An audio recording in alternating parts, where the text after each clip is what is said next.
পরম পূজ্যপাদ ও আচার্যদেবের পিছনে আমার আভূমি প্রণতি।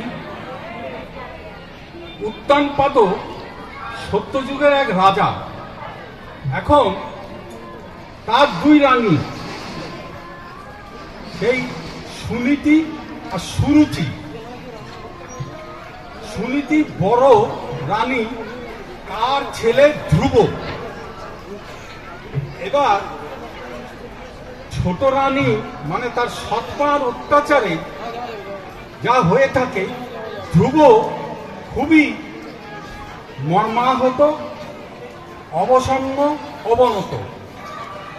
এখন মাকে যখন সে জিজ্ঞাসা করে, মা তাকে সান্ত্বনা দেয় যে তুই বাবা এক কাজ কর, তোর এক মামা আছে শ্রীহরি, তুই বনে গিয়ে তোর মামাকে ডাক এবং তার কাছে তোর মনের দুঃখের কথা, যাতনার কথা নিবেদন কর।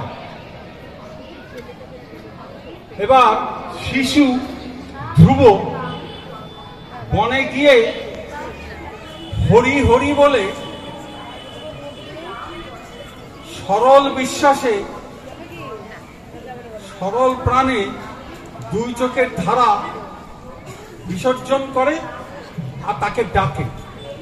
এখন শিশুর ডাক তো নিষ্পাপ, শ্রীহরির আসন টলে গেছে। তার সেই সহজ সরল নিষ্পাপ ডাকে শ্রীহরি নারদ মুনিকে বলছেন, নারদ, আমি তো আর থাকতে পারছি না, তুমি এখনই ওই বনে যাও আর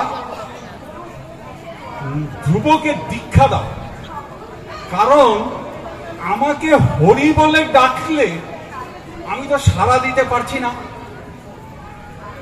হরি হচ্ছে তার বর্ণাত্মক নাম, তার একটা বীজ নাম আছে।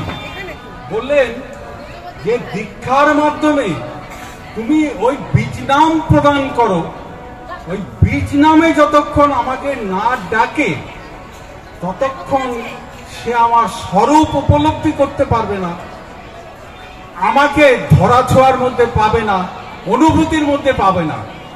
তখন নারদ গিয়ে ধ্রুবকে শ্রীহরির যে বীজ নাম, সেই বীজ নামে দীক্ষা দিলেন। দীক্ষা মানেই বীজ নাম। পরে সেই ধ্রুব তার সমস্ত দুঃখ জ্বালা যন্ত্রণা অতিক্রম করে পরবর্তী জীবনে অনেক ঘটনার মধ্য দিয়ে সেই হরিকে অবলম্বন করে রাজা হয়েছিলেন। তার সমস্ত দুঃখ দুর্দশা নির্বাপিত হয়েছিল। আপনারা জানেন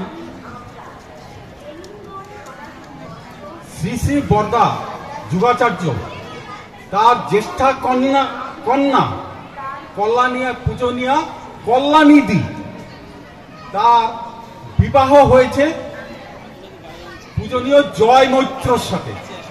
জয় মৈত্র আমেরিকার বিরাট ইঞ্জিনিয়ার, আমেরিকাবাসী, এবং তিনি সৎসঙ্গিত ননই, আমিষাসী, পুরো আমিষাসী, আমেরিকাবাসী তো, ওই ছাড়া তাদের জীবন চলে না। এবং পূজনীয়া কল্যাণীর নাকে কাপড় বেঁধে তাকে আমিষ রান্না করে দিতেন। সেসব ঘটনা থাক। এবারে একদিন ওই জয় মৈত্র এসছেন তার শ্বশুর বাড়ি। শ্রী শ্রী ঠাকুর তখন দেহে নেই, এসছেন তার শ্বশুর বাড়িতে ঘুরতে দেওঘরে। এবারে শ্রী শ্রী বরদা তার শ্বশুর মশাই তো এখন যেহেতু ডিপি ওয়ার্কের কাজ চলছে, দীক্ষার কাজ চলছে বিশেষ করে গুরুত্ব সহকারে, সেই জন্য সেই তার সঙ্গে সঙ্গতি রেখে প্রসঙ্গটা বলছি। এবার এটা শ্রী শ্রী বরদা তো সরাসরি যাজন করতে পারছেন না, জামাই তো। তিনি রাধাকৃষ্ণ লালদা, তিনি একজন ঋত্বিক, বেশিরভাগই ঘরের ঘরের বারান্দাটায় বসে থাকেন। দেখবেন, ওনার সাথে একদিন সৎসঙ্গ করছিলাম, ওনার মুখে আমার কথাটা শোনা। উনি বলছিলেন সৎসঙ্গটায়, তা সিসি বড়দা ওই লালদাকে বললেন যে তুই জামাইকে যাজন কর। এবারে উনি যাজন শুরু করেছেন। হ্যাঁ জামাই বাবু, ওই দুজনে বসে কথা হচ্ছে ঘরে ঘরে বারান্দায়। জামাই বাবু, আপনি তো শ্বশুর বাড়ি বেড়াতে এসছেন, কিরকম দেখছেন দেওঘর আশ্রমে? বলে হ্যাঁ, অতি সুন্দর, অতি চমৎকার, এর তুলনা হয় না। তা আপনি যে শ্বশুর বাড়িতে এসছেন, এই যে বিরাট আশ্রম, এর প্রাণ পুরুষ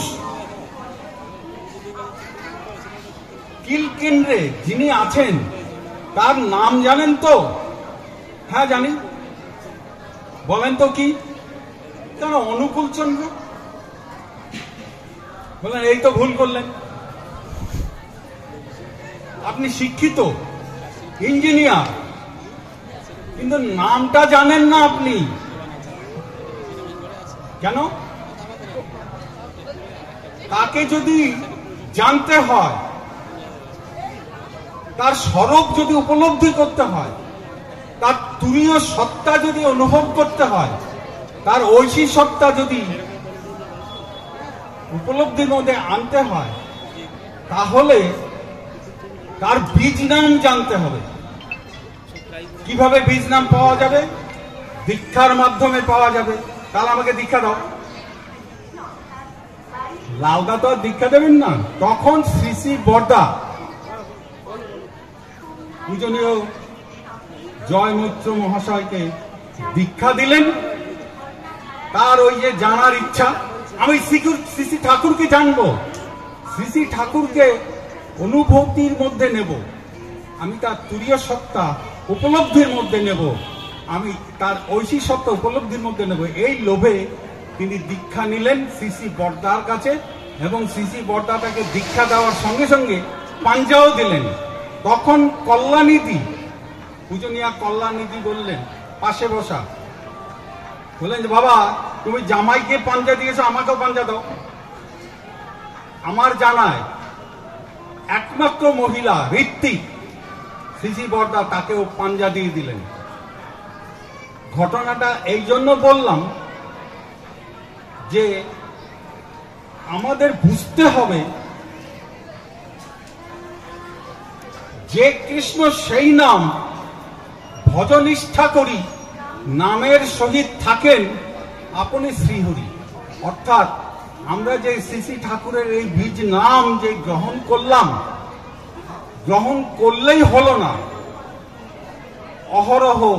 আমার দৌহিত্র একেবারে প্রথমে একবার বলে গেছিল, এই নাম আমাকে অহরহ, এমনকি কথা বলতে বলতে পর্যন্ত আমাকে নাম করতে হবে, এমন একটা অভ্যাসে আমাকে পরিণত হয়। এই করতে করতে এই বীজ নামের সঙ্গে যখন আমি, ঠাকুর বলেছেন নামে সিদ্ধি মানে জানো তো, নামের সঙ্গে আইডেন্টিফাইড হয়ে যাওয়া, মানে তাই হয়ে যাওয়া।